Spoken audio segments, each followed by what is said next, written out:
guest is a horror maestro who's lighting up New England's indie scene. James Lamond kicked off. It came from the 508 Productions with award winners One Last Kill and The Box. His 5-star podcast, Beneath the Red Umbrella, is a spooky storytelling gem. He is co-founder of Dead of Winter Entertainment, the Dead of Winter Horror Festival, pushing community-driven horror with his latest film, 1111, and upcoming stakes, a New England vampire story. Welcome to the show, James Lamond.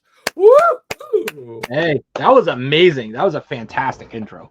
That was wonderful. Oh, so how did you catch the horror bug? What sparked it coming from 508 Productions back in 2015?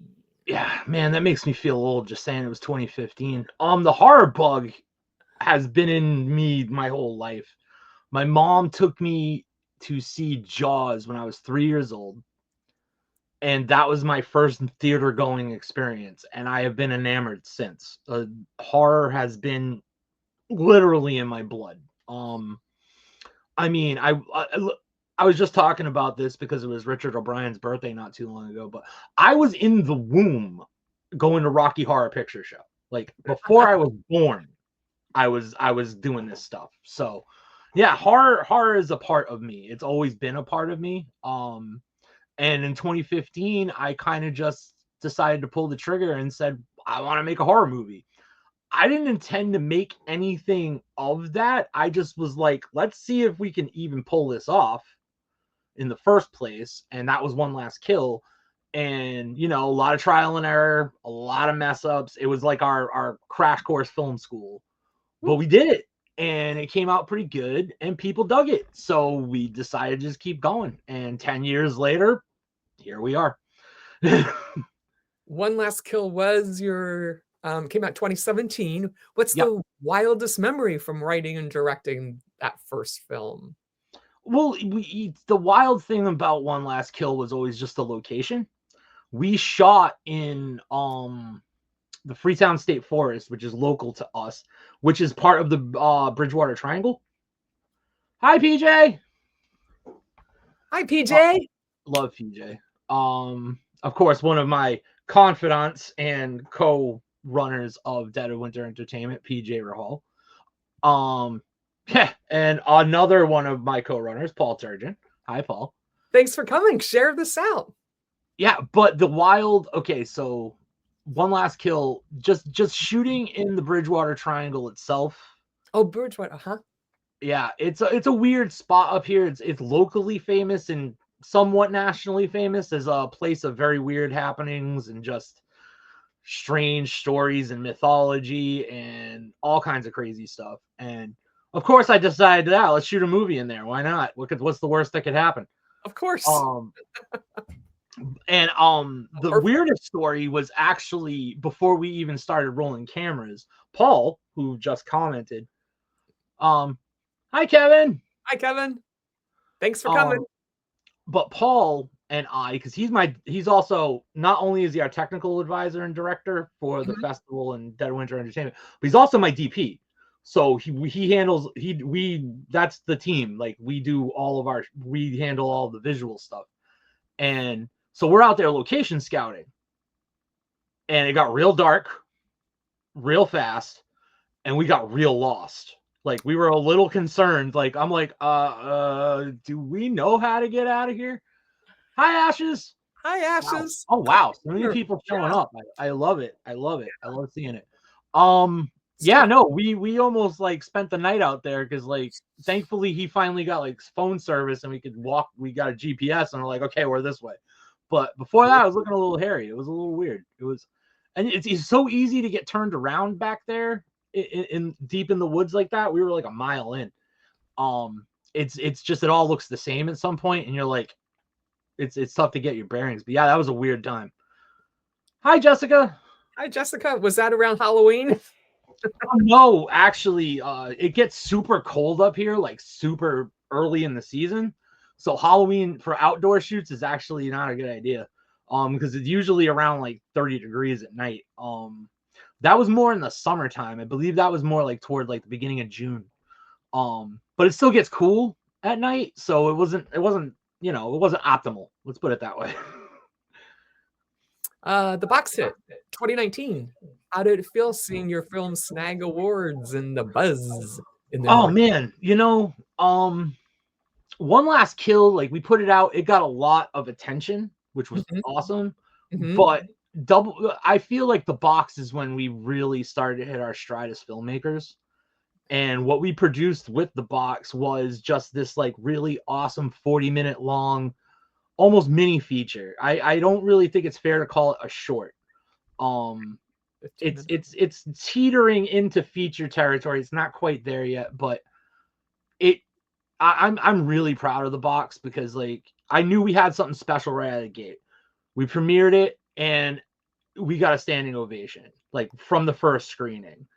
Which is not common. It's not often you see that at film festivals where people give standing ovations. So I saw that and I immediately went, "Oh, we got something cool going on here. Awesome." And yeah, no, it went on a absolute tear for its festival run. The Blu-ray has sold a stupid amount of copies for not being a major distribution piece. It's fantastic. I'm super proud of it. It did really, really, really well. It did more than I ever expected it would possibly do. It was fantastic. It was awesome. That is so fabulous. Yeah. You have any memorabilia from that you want to show over there? The box? Oh, that's all locked away. Oh, Um, we do have some, but I'd have to like dive in the basement, go into like okay. a bin and stuff. But no, we sometimes when we're feeling froggy, when we're feeling like having fun, we'll bring all of the props out and do a display at the conventions and stuff when we're doing bigger booths, so people can come and actually see like the wooden stakes and the coffin's long gone. We had a big, massive coffin we built which was the box. That is forever gone. Like that got destroyed like 2 seconds after filming was done. It And the wasn't built to bonfire? last. Yeah, it wasn't built to last. Let's put it that way. It's built to hold together until we were done shooting, and then it got destroyed. Hello, Patricia. Hi, Patricia. But yeah, no, but we do. I have a ton of the old props and stuff. I'm real sentimental when it comes to stuff like that. So I like to make sure we're hanging on to all of the really cool memorabilia pieces and stuff too. But I also have a thing on my set where everybody, if they want to take something home with them, they can as well. So a lot of the props and stuff, especially from the box, have gone to other homes and they're hanging out at other places. Oh, actors and the cast and crew love that. That's so nice of you. Yeah. I mean, the way I look at it is once you're done shooting the movie, what are you going to do with it after that? You're not. Some things you can bring on to another set, sure, Hmm. like a prop gun or prop, sometimes costuming stuff like that. But like a wooden stake, that's very specific. Like what kind of movie you're doing with that. So like no, you want to take the prop stake home, take the prop stake home. I don't care. It served its purpose. Any creepy New England tale from your life that's fueled by your horror passion? We only got an hour, right? That's what you said. We can I run mean, over. It's okay. New England is. I love New England and I love making horror in New England because it is hands down like the creepiest place in the country, right? Yes. This is as close to the old country and the old mythology as it gets. Hey, Dan. Hi, Dan, Creepy, and I'm glad creepy. you think it's cool. Awesome. Yeah.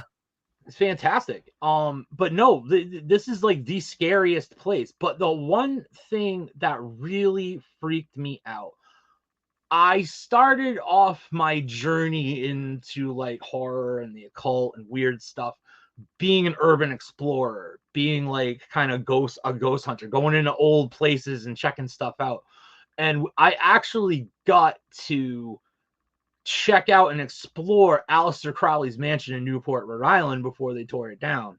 And that had to be the weirdest house I have ever been in, hands down. I mean, I think a statue, I was trespassing. It was totally illegal, but it's fine. Bridgewater Triangle. Hi, Colleen. Colleen is another part of my crew, an amazing PA. She helped out with 11, which we'll get to at some point. She's fantastic. But yeah, no, Aleister Crowley's mansion, it was a very strange place. There was weird noises. There was some really weird stuff going on in the basement that you just could not explain.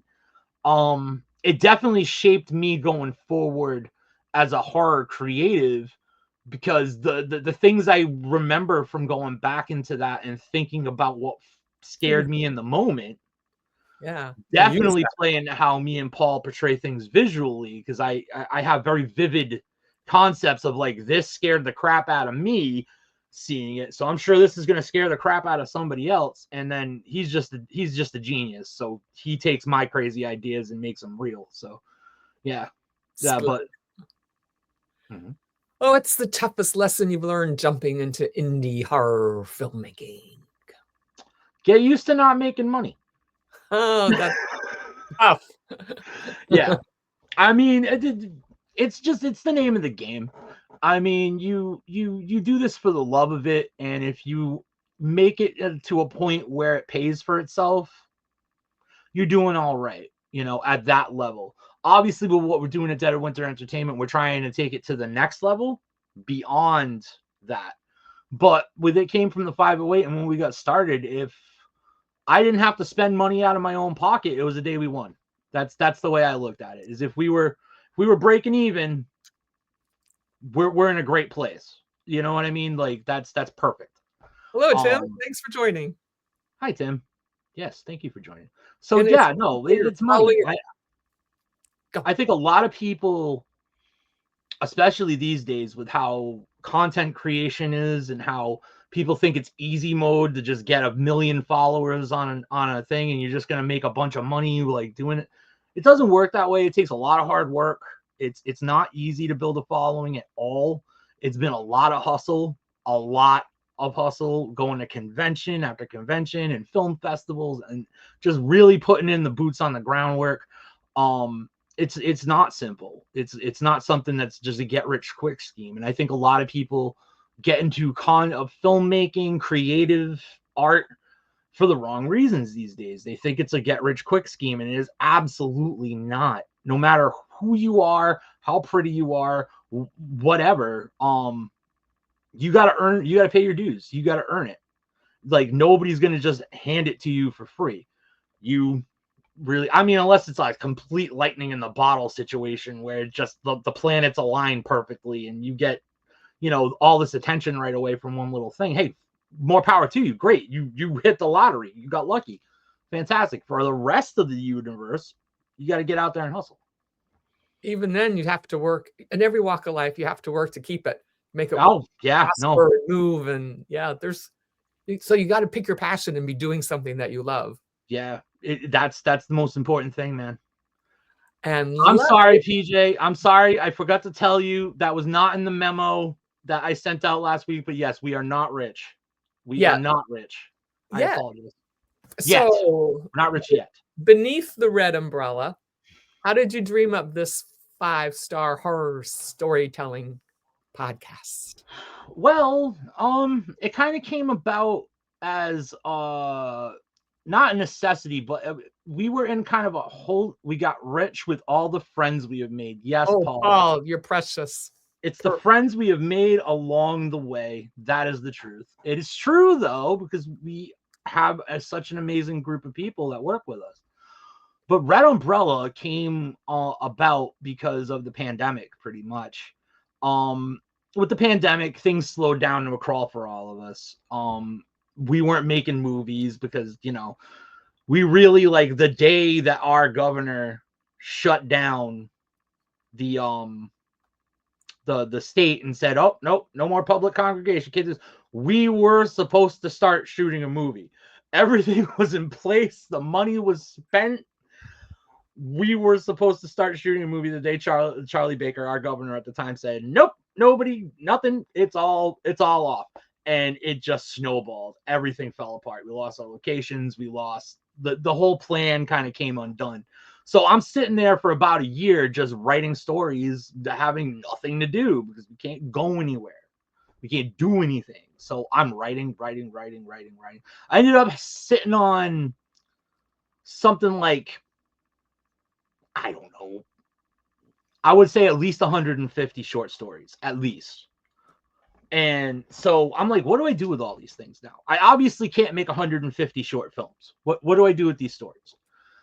So I had always been a very big fan of serialized radio stuff from like the old, like the 40s, 30s and stuff like that. And I was like, what if I could take this and mix it with Tales from the Crypt and make this kind of anthological thing where you have this character telling you the story as you're going, and it just sprung from there. And I just kind of kicked the idea down the tunnel, so to speak, to the rest of everybody, like Erica and Dan and Paul and like everybody and PJ Ashes, like just like people I wanted to work with forever but have not had a chance to because of the pandemic.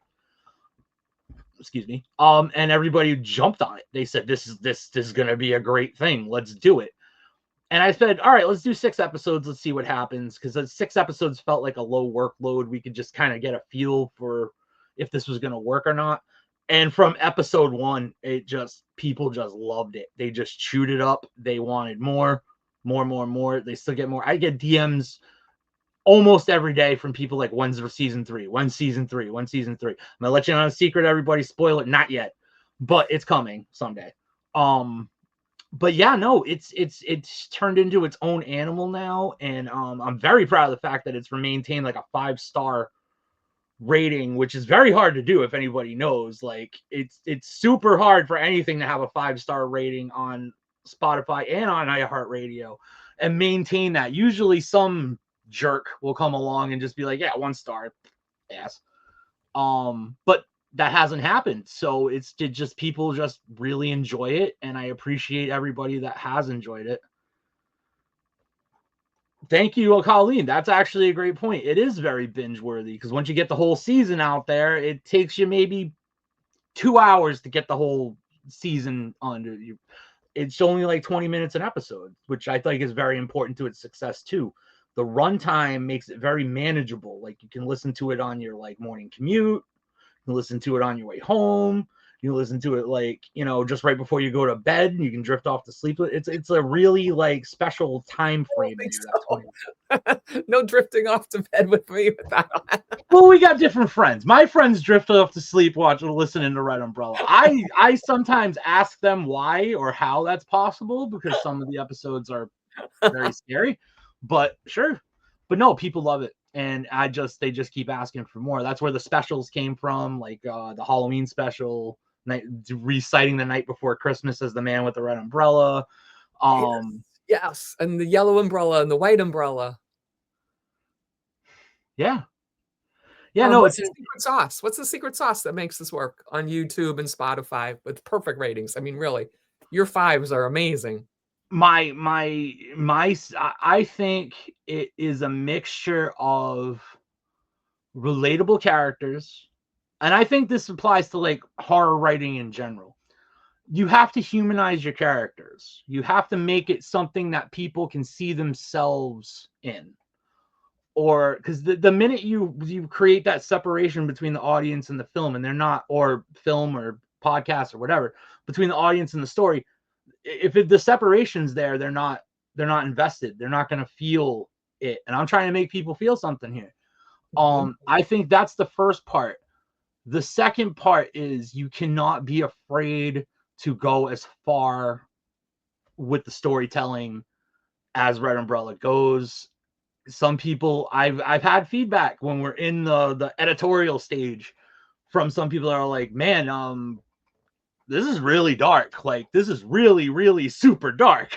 And I'm like, it has to be. I was like, this is the MO of the show. This is part of the branding, is that people are coming here. It's literally in the tagline on the things, the darkest side of storytelling. It's there.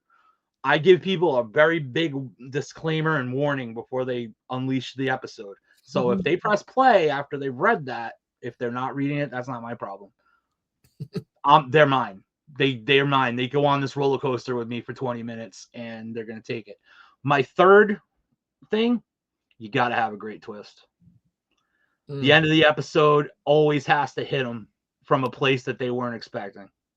If you get all three parts of that and you bring people down this journey and then completely flip it on its head on them right in the last minute, they're going to be haunted. They're going to walk away from it haunted. And that to me is Beneath the Red Umbrella, is that those three very important elements. So what is the spookiest story you've told Beneath the Red Umbrella that still gives you chills? For me personally, I have two. I have two that I actually scared myself writing and listening to afterwards. And I'm the narrator, by the way. The man with the red umbrella is me. So I'm listening to myself scaring me. The two that really get me are both from season 1, Dispatch and Love Agoraphobic.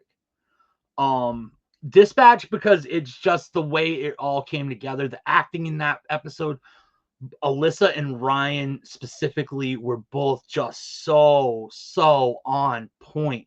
Alyssa absolutely killed that episode with the emotions, and then Ryan, when he comes in with over the radio with "they're coming," like it gets you. You're like, what is coming? And then you start hearing the door getting bashed down, and it's. But that's the secret sauce. You set that up. You get them people that care about those people. And then you murder them horrifically, and people dig it. Love Agoraphobic is a lot of people's favorite. Like a lot of people's favorite. Colleen is not alone. I feel like Love Agoraphobic is emotionally damaging, like in like a dramatic way. Like you feel for these characters. But at the same time, it also has the most disturbing ending of any episode in Beneath the Red Umbrella. I have not been able to top it yet. And trust me, I am trying. I will find a way to make it that hits people harder than the Love Agoraphobic. But yeah, I think, and I mean, the acting in the episode, PJ and Ashes, they killed it. They're amazing character actors. They are amazing character actors. They're the best in New England. I'm not like, I would take the Pepsi challenge with anybody else in my region, put them against PJ and Ashes as character actors, and they're not going to get touched. Those they just pull characters out of them. They will slip into characters while we're talking casually, and it's like they don't miss a beat. They're amazing.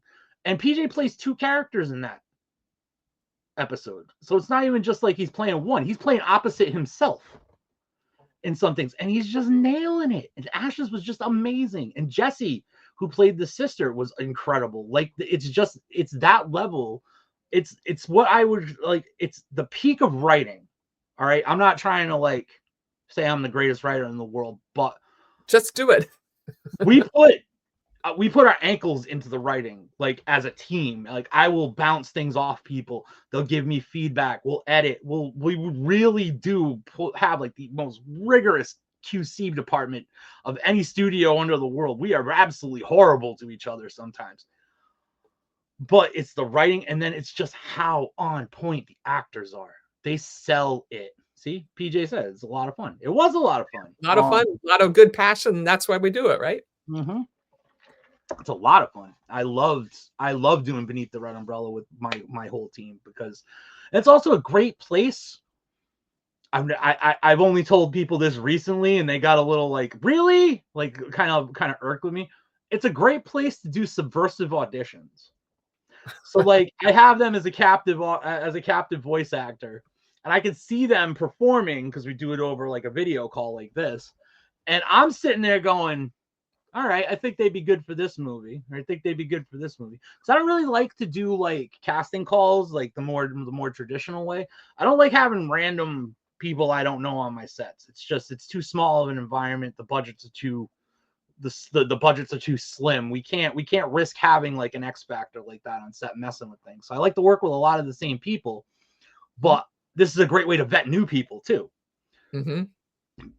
And so I kind of use that as a proving ground. Like if you make it in this pressure cooker we've built with Beneath the Red Umbrella, you might just be able to get in on the movies too. Like, so we do it that way, and it works out really well. It works out really, really, really well, actually. So how does podcasting level up to your reach compared with your film work? I'd say it's even, but in different ways, because you're reaching a different audience. Mm-hmm. It's not necessarily this. Like, I wouldn't say the people that listen to Beneath the Red Umbrella are the same people that are watching our movies, and vice versa. Yes, TJ, I trust me. I am well aware you do not understand what a budget is. Your demands have been heard many times. No, it's just different. People get attracted to different things, and I think podcasts, audiobook people aren't necessarily the same audience as horror movie people. It's different. It's different strokes for different folks. So I would say the reach is pretty similar, but to our advantage, which is a very good advantage, they're not the same audience. So we're bringing in people from different sides of things and getting it. Yeah. It means the friends we've made along the way. That's the budget. Yes, exactly. I'm glad someone's finally understanding why we only eat cheese and crafty. I'm kidding. Everyone is fed very well. I promise you. But yeah, no, it's different audiences. It's different audiences. But then you do get that cool moment where people do overlap. And they say, "Hey, this podcast was really cool. Maybe we check out the movies now," and so on and so forth. So you make fans going both ways. It's really nice. It works out great. And it's just, we attract the most wonderful people. I mean, I don't think we've ever really had a jerk or you know, anybody that's been very explicitly mean about that. The chicken parm. I'm not bringing that story up, PJ. It's not happening. I'm sorry. We haven't even gotten to talking about steaks yet, sir. So you leave the chicken parm where it is. But yeah. Oh, well, yeah, we did have chicken parm for crafty, but that's different. But yeah, no, that's that. Any fan reaction to Beneath the Red Umbrella that's stuck with you? Oh, Colleen likes your food. She never eats better than the food tables of the Dead of Winter entertainment set. They always have the best. She's not wrong. I go out of my way to make sure people eat good. Yeah, the crew today was very good at Dead of Winter. Yeah. I mean, the same level of crafty that we do at the festival is the same level of crafty we do at movie sets. It's really no different. We try to make sure that our people are very well fed. Fed people are happy people. But to answer your question, yes. A reaction of a fan that stuck with you. I have two. Great. The first one was my friend Caitlin, who I'm not sure if she's watching or not, but she messaged me after listening to one episode in season 2, and she said, "Great, awesome. I can't sleep without the light on now. Thanks." And I was like, "You don't know how great that makes me feel." I was like, "I know you're mad at me right now, but that also makes me feel great that I scared you to the point where a grown woman had to sleep with the light on." And the second one, I'll refrain from using the colorful language that they did, but basically that was so effing scary, like in all caps. That's the comment I got, and I was like, "No notes, thank you. That was the best thing that anyone could have ever said. That's exactly the point. I wanted to scare you." Ooh. Dead of Winter with Magenta Manor. What sparked this horror community vision? The festival. Mm-hmm. So way back in 2019, Mm-hmm. I had wanted to start a festival mainly to give people filmmakers a free option to screen movies. And I was premiering The Box, which I knew from what we had done with One Last Kill previously was going to pull a crowd. Mm-hmm. So I was like, well, I've made all these friends along the way. Mm-hmm. I have all these filmmaker friends that have made all this awesome stuff. I was like, let's bring them along. And so that's what we did, and it was called Dead of Autumn Winter Oh, Horror Festival. That was the first version. That was the progenitor, the prototype, if you will. the And we practice, did, and we, the rehearsal. yeah, the dress rehearsal, exactly, perfect example. But we did exactly what we do for the festival. We had vendors. It was a smaller scaled event. It was not what we go all out for with the festival now. We had vendors. We brought in the films. We did the blocks like we did. We do long intermissions so people can like shop around and stuff. We did all that. That was all already in place, and it worked out so well that I was like, oh yeah, we can bring this to a bigger venue. We can do all this. Then 2020 happened, and we had a pandemic, and we couldn't really do anything for a very long time. Luckily, Beneath the Red Umbrella happened and exploded like it has. And it emboldened me because we were at a convention finally, like in 2023, the dust settled, conventions were coming back, we were allowed to be people again. And it was our first convention back. It was a Monster Expo lives in Taunton, Massachusetts at a hotel. It's a very similar, the 2 floors like we do at Dead of Winter, that kind of vibe. And I bought us a nice big corner booth because I was like, oh, we're coming back. We're going to come back huge. We're going to have this big booth. We're going to do all this stuff. We're going to bring the props out. It's going to be crazy. We were mobbed all weekend. It was insane. It was absolutely insane. I had never seen that kind of reaction from us, for us ever. We've always had a strong presence at conventions and we've always done well, but this was mind-bogglingly good. Like, we were like, what happened? And everybody that came up were talking about 2 things. They were talking about Beneath the Red Umbrella and they were talking about steaks. And they were just going bananas, buying up everything, like just autographs all over the place on all kinds of stuff. Like, I was signing stuff that wasn't even pertaining to our stuff. Like, I was like, oh, sign this box Blu-ray. Yeah, okay, cool. Sign this t-shirt. That's not our t-shirt. I don't care. Like, it was nuts. It was genuinely crazy. Like, we did not stop all weekend. And so I came out of that weekend and I was like, okay, it's time to bring back the festival. This is it. We can do it bigger than we ever did before. I don't know what that was, but it was crazy. And we have the juice now to make this a bigger deal. So yeah, that year, which was 2023, like the very tail end of 2023, we started organizing it. We got it together. And I mean, we met John Keogh, who obviously helped us facilitate in Worcester because he's the Worcester guy. Yep. Basically, if you need anything done in Worcester, he's the guy to talk to. And we just made it happen. And year 1 was absolutely absurd. It went better than we could have imagined. And then we just went bigger and better for year 2. And I'm sure, I mean, year 3 is just kind of getting the wax balls just kind of getting formed, but I'm sure year 3 will be even more bananas. Yes, John is a stellar human in general. You're right, Colleen. 10-4. Dead of Winter Horror Festival. So how's it feel getting the building going in New England for the indie horror hub? I think it's a lot of work. Obviously, it's more work than we've ever taken on before. Like, we made 5 films this year. 5 films. That's insane. Star, Susie, hey. Hi, Susie. And yes, Worcester. That's how we pronounce it. That's exactly right. You just tell everybody, Worcester. Worcester. Yeah. Worcester. But I mean, we made 5 films this year. That's bananas. That's crazy, right? Like, fabulous. Just to have like this like production, like we had our thumbs in like 5 different movies. Nobody can say that. That's just for indie. That's freaking unheard of. And we did it, and they're all stellar. Couldn't be happier with all 5 of them.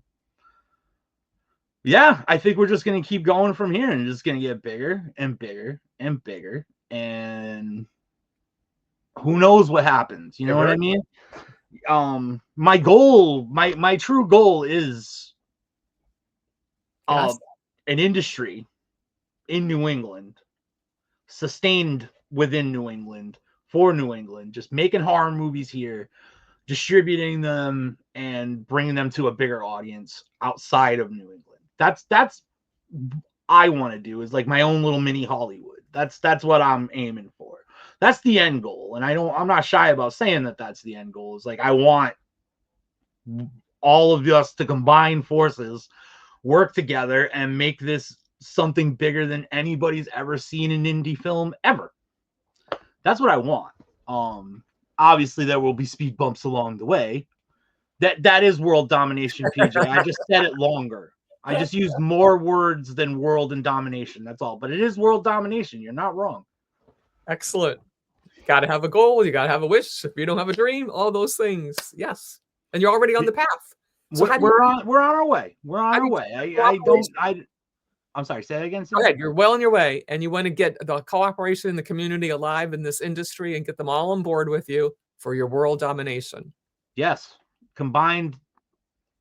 There's Ash's talent, just like you. Saying she's incredible. Her movie premiered at Dead of Winter, as well as 11 Multi-Level Massacre. It's amazing.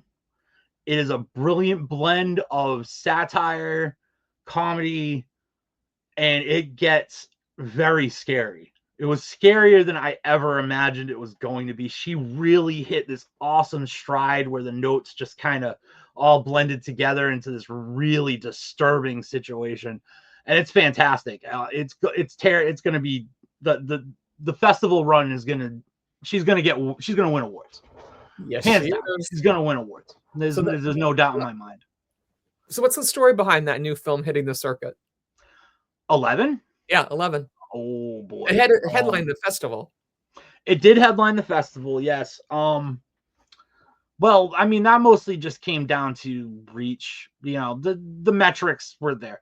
But 11 was an idea I had last year while we're waiting for some funding for Stakes to go through. Mm-hmm. And I've always had like really like bad, I don't know, bad dreams. That's the best way I could describe it. Bad dreams. And it came from one of my bad dreams where I had like this weird looking shadow person like standing in my doorway just staring at me. And I was like, that's messed up. I was like, wonder what I could do with that. And I just like turned it into this really kind of tragic story about a girl that definitely like fell too deep into her own dreams and just couldn't get out of them, so to speak. And it's weird. It's scary as hell. It's just like really, really dark and messed up. Kind of on brand for me. As far as my products go. I mean, we took the script. I wrote it out. Unfortunately, it does have a really good twist ending, kind of like a Beneath the Red Umbrella episode, so I can't spoil that part. Okay. But God, it's just, and like what me and Paul came up with for the shooting, he's just a genius. It was a total level up. It's the thing, truly, it is the thing I am most proud of as a creator. 11 is a genuine leap forward in quality. Thank you, Colleen. Erica would appreciate that too. Erica Looker, who played the demon in the movie, she absolutely transformed for the role. It's terrifying. It's truly terrifying. But no, we just like the ideas we had and just the way we went about it. It was a totally new approach for us. We had a whole new outlook on how we were going to do the film, and it came out better than I could have possibly imagined. I'm very, very, very proud of 11. I'm very proud of my cast and crew. Alyssa Volpe, who plays the lead Adelaide, was her first speaking role, but I just knew she was going to be able to get this character, and she did. She absolutely nailed it. Erica Luca playing the demon, amazing. Dan Bouchard, who plays Jason, the boyfriend in the film, he did an amazing job. Everybody, it was really just it was a crew, a cast that were just performing at the absolute top of their game. We shot for 2 days and we got 75 shots. Wow. In 2 days. No sleeping. No, we did it with 10-hour days. Wow. Impressive. They killed it. They absolutely killed it. It was the best. It was truly the best set I've ever been on, the best set I've ever run. They were amazing. It was just hands down amazing. And that's all I can say about 11 is if somebody gets to see it on the festival thing, you're in for a treat because it really is that good. It's a very good film, and I am extremely proud of it, and I'm extremely proud of everybody that's involved. It's like the best way I could describe 11 is it is a David Lynchian descent into drug-induced hell. That would be the best way I could describe it. That's the only way that makes any sense. It's dark. It's very dark, but it's very, very, very good. Yes, thank you, Ashes. It was very ambitious, and everyone was all in, and we pushed through some serious difficulties that weekend. It was a tough shoot. I'm not going to sit here and pretend, oh yeah, we breezed through that. 75 shots in 2 days with 10-hour days, no problem. No, that was not easy. It was not easy. Thank you, Colleen. That's why I'm struggling so hard. It is so hard to describe without spoiling the fun of the movie. It really is. It's in madness. It's insanity. It's the descent from sanity to not sane. It's crazy. It truly is a crazy film, but it's really good at being crazy. So guys, you're going to have to catch that one. We'll put the website at the end so you can go figure out where the next showing is. Right, it is. There it is. deadofwinterentertainment.com. You can go there for practically everything you need. Yes. The next screening of 11 will actually be on May 3rd at Strange Maynard International Film Festival in Maynard, Massachusetts at the Fine Arts Theater. One of our brilliant directors, Erica Stockwell, runs it. She also premiered a movie at Dead of Winter called I'm not butchering the name, so I'm just going to call it The Hexorcist. It is a Jewish themed send up. Oh, I saw that one. Yeah. Oh my God. I was mesmerized. Right? Oh, it's so good. Yes. So good. So good. She's so talented. And she puts together an absolutely amazing film festival. I'm so proud that I get to screen 11 at that as well as Dead of Winter. After that, I can't really say yet, but it's going in some big festivals, and it's gonna be going to different countries. We're going all out for this. We're going all out. We're sending it everywhere. It's gonna be nuts. Yeah, got to share with the world. Your world domination. This is my first international festival run. I've never done outside of. PJ did do an exorcism rite in Hebrew for The Hexorcist. It was, and I was there. I was that's part of like the strength of what we do is you got to, if you're going to work in Dead of Winter, you can't be afraid to jump in on jobs that you might not necessarily, you got to get because like my background is in sound. Like I started as a sound engineer. I was doing a musician. I was in bands forever. So Erica asked me to do sound on The Hexorcist. Just you got to jump in with both feet. You say, all right, man, I know what I'm doing. Sure, why not? So it's that kind of like your family working together, checking the ego at the door, like not going, well, I'm a director in other movies. Yeah, shut up. You're gonna come over here. We're gonna put in the work. We're gonna get the things done, and that's how we were able to do all these movies. Was we just kind of rolled up our sleeves and got it done. I'm super proud of the Hexorcist. It's so good. I'm so proud of everybody. I'm proud of the fact that we were able to premiere 3 absolutely incredible films that were directed by women. I thought that was so amazing. Yes, freaking cool. And the only other one I haven't mentioned, which was Shift by Bridget Cannell, which was fantastic film, like truly top-notch film. So getting the opportunity to be able to display like, hey, the girls can do this just as good as us guys, if not better. Like it makes me, I'm really proud of that. I'm really proud of my company and my team that we are able to make those things happen as well. And Soulless, who's with Soulless? That's John. Yes, John, that was terrific. That was fabulous. I enjoyed it. Yeah. Stakes, a New England vampire story. What's brewing with this next feature? Well, actually a lot. The so we're still working on getting all the funding. That's that's happening. But we are in the process of getting ready. We're gonna make it happen. I'm shooting for the end of the year to wrap up production.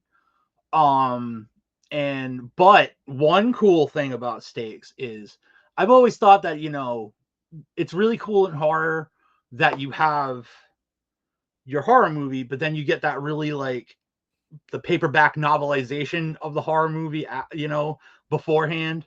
And that's kind of making it come back in a big way. A lot of movies have been doing it. The Terrifier movies have had novelizations. The new Halloween's had novelizations. It's coming back. It's becoming more popular again.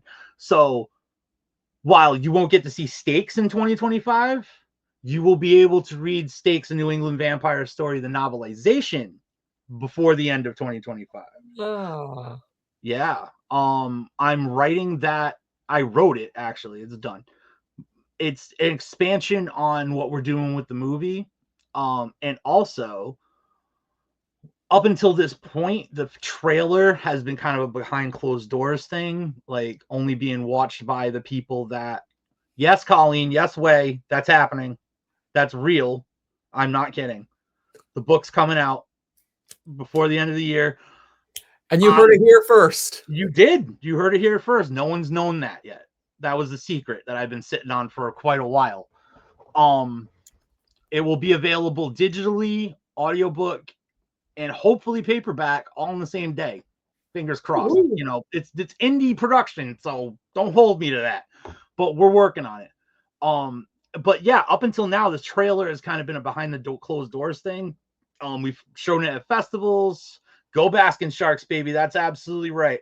The inside joke there is that we have a fake sports team in the Stakes universe called the Lazarus Nook Basking Sharks because we wanted the least threatening shark possible for our sports team. So yeah, we kind of use that as a mantra now. Like we kind of run around going, "Go Basking Sharks," even though nobody understands what we're talking about. I thought that was an ode to being 3 and seeing Jaws. No. Well, we all love. The thing is, we all love Jaws, so we make a lot of shark jokes.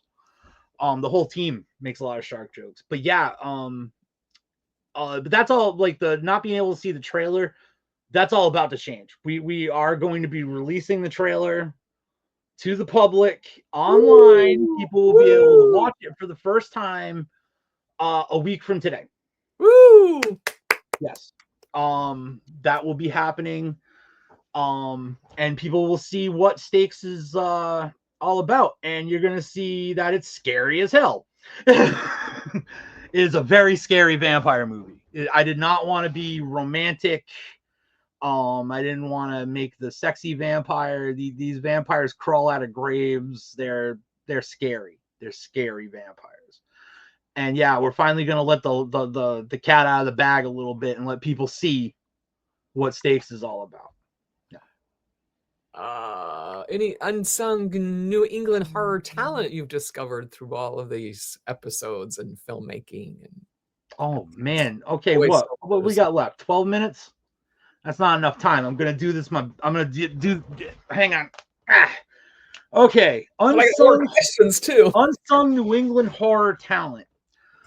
Here we go, folks. Hold on. Okay, I'm gonna say it straight up. If you are not putting Alyssa Volpe, Erica Looker, Dan Bouchard, Ashes Hamon Rahal, PJ Rahal in your films, you're missing out. You're missing out on some of the absolute best talent. The people that jumped in on 11 were absolutely, they're the top of their game. They're fantastic actors, transformative actors. These people became characters that they are not as people. And they did it so fluidly and amazingly. You need to go and take it all that. Unsung directors like Rob Lee, who did Ursid, which was the 5th film we had at Dead of Winter Horror Festival from Dead of Winter. That is part of our group. Ursid's probably one of the funniest movies I've seen in a very long time. Fantastic horror comedy. And he has this back catalog of shorts that are just impeccable. He's a fantastic talent. Go check out Lee visuals as soon as you can. Luke Nice. St. Germain, who's done a trilogy of films circled around the Salem area and doing the Guest of Topsfield Road, which screened at Dead of Winter Horror Festival. Check him out because he's not getting as much national attention, if you will. George James Fraser, another Dead of Winter alum, who screened last night at the Dead of Winter Horror Festival. Incredible director, does amazing horror comedy or just straight up horror. Last but not least for directors, Jeremy Arruda. I've been working with Jeremy Arruda since I signed on to distribute and produce his first short, Strawberry Lane. He is a limitless font of absolute unique talent. He's an amazing artist, an amazing composer, an amazing director. Wow. Just got an incredible amount of stuff. We are actually going to be releasing his first feature anthology called Painting the Void very, very, very, very soon. And it is a collection of all of his film work, all of it in a big feature package. And that's going to be happening soon. And he's just incredible. He's absolutely amazing. He works solely in black and white. He's amazing. He's doing stuff that people aren't normally doing. And that's what I love about all of our filmmakers and directors. And they're just bringing stuff to the table that in a way that nobody else does it. And that's what really turns me on to a creator, to somebody that's out here doing this stuff, is that they're not doing something like everybody else. That really appeals to me. If someone's trying to just do their own thing, not really caring about the trends, not really caring about what's hitting or not hitting, they're just doing it. And that'll always resonate with me more than somebody that's trying to jump on the next bandwagon. And that makes a happy life. Mm-hmm. Got that inner joy. Stay in your lane, stay in your business, you'll be fine. Yep. It always works out. What's next? More films, podcast, twist, big horror dream that you're chasing. I mean, the goal right now is get Stakes done. World domination.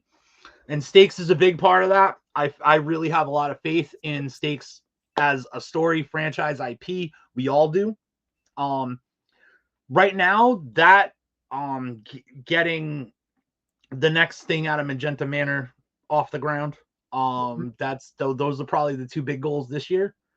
Getting the book out there for people to check out, because we still got another year at least until Stakes is going to be out in the world as a film. So, but this is a story I think people need to read. I think horror fans are going to really, really, really, really, really enjoy it. It's something genuinely special. At least that's what people who read the script keep telling me.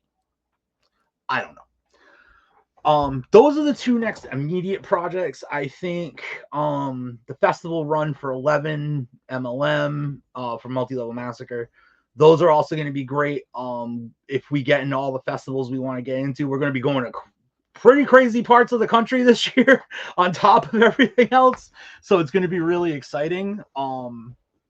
Yeah, the future's bright, man. The future's real bright. I'm stoked. I'm really, really, really excited for whatever the next year is going to bring as far as our creative endeavors go.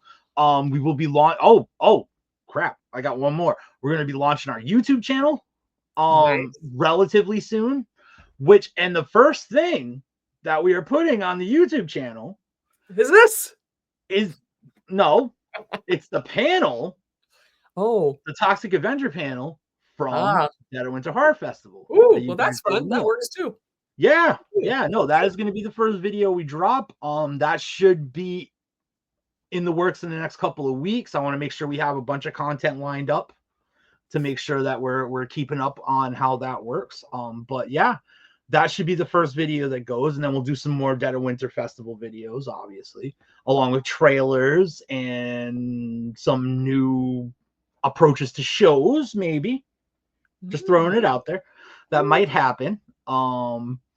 Yeah, we got there's a lot of irons in the fire, and we're busy, but I mean that's all the time. We're always going to be busy. Thank goodness. That makes life so exciting. You jump out of bed because you're like ready to go, and there's so much to do and live and dream. Every day is a new adventure. It never, ever, ever. It's never a dull moment. Let's put it that way. I know, and I love it. If you can craft your ultimate horror monster for New England or the world, what would it be? Ultimate horror monster. What would it be and why? I'm gonna be honest. I think I kind of nailed it with 11. The demon in 11 is genuinely terrifying. Oh, People are very, very, very afraid of it. I don't want to say her because it is played by a woman, but it. Um, I think just the fact that most of the shots and the way that it works, it's completely backlit. It's almost like a shadow. It's amorphous. There's no shape to it. It's just the ultimate, like, I think the only thing that really scares people when it's all said and done is the unknown. So mm-hmm, I think when you use a monster less than more, mm-hmm. you're making it way more effective.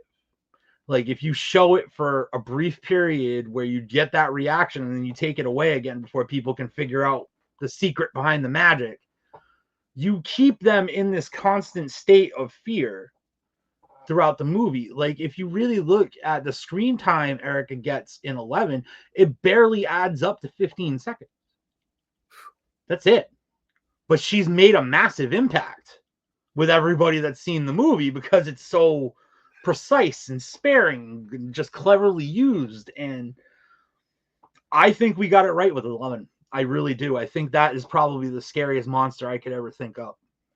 As Okay, far as guys, 11, and Eric's going to put up the website there so that you can find out where it is, just in case you didn't get it, coming up in May.